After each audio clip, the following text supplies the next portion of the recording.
I'm here to talk about success.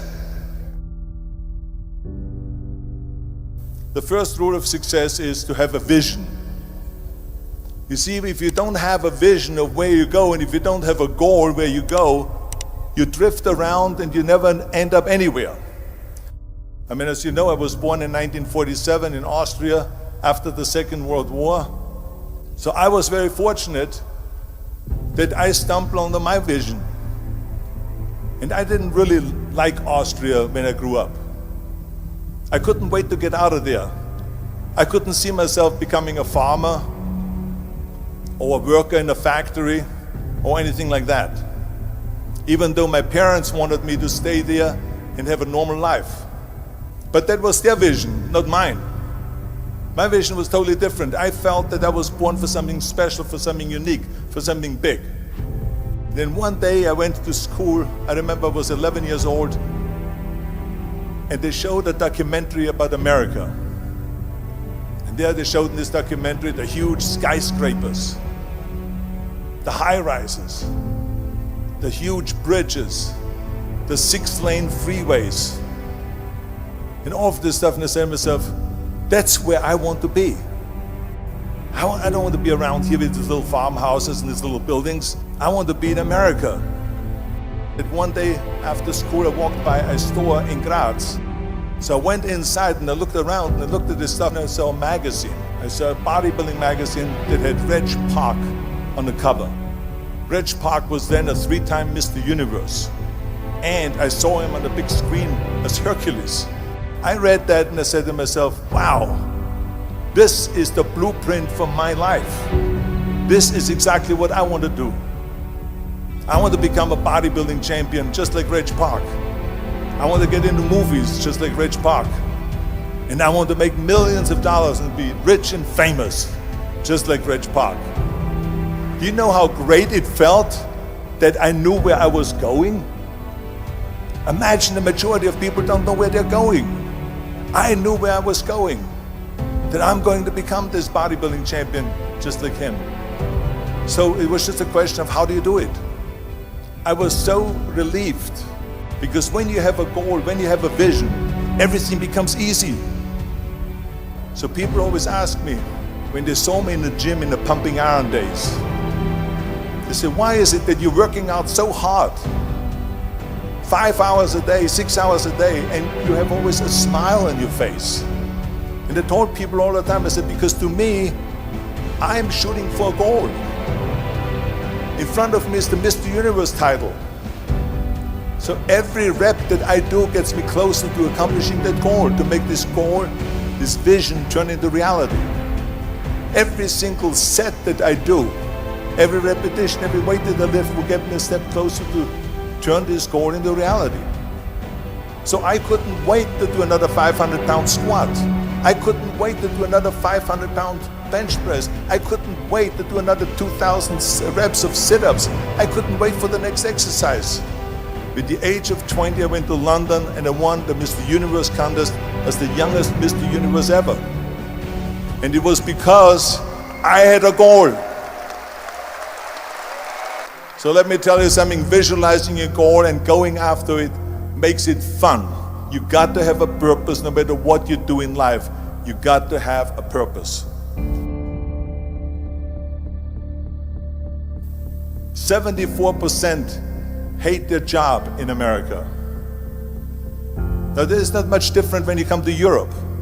The majority of people don't like what they're doing, because they're really not doing it because they didn't have a goal and they followed this goal.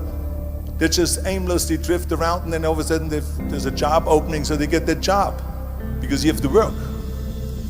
But then when you work, it's a chore. It's work. It's not fun. So if you think about, only a quarter of the people really enjoy what they're doing in life. That is unbelievable if you think about it. So I felt so blessed that I knew what I was doing.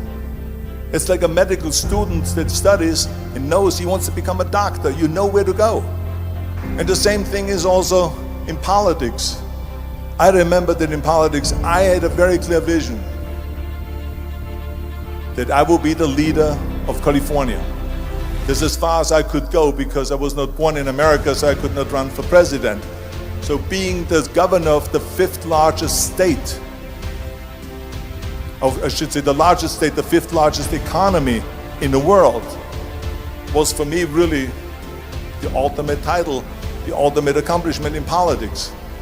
So even though people came up to me and says, why don't you go and run for something smaller, you're never gonna make it.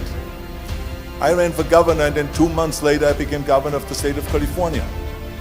Again, because I had a very clear vision what I'm gonna do with California. So that's rule number one, have a vision. Rule number two is, don't listen to the naysayers. Don't listen to the naysayers.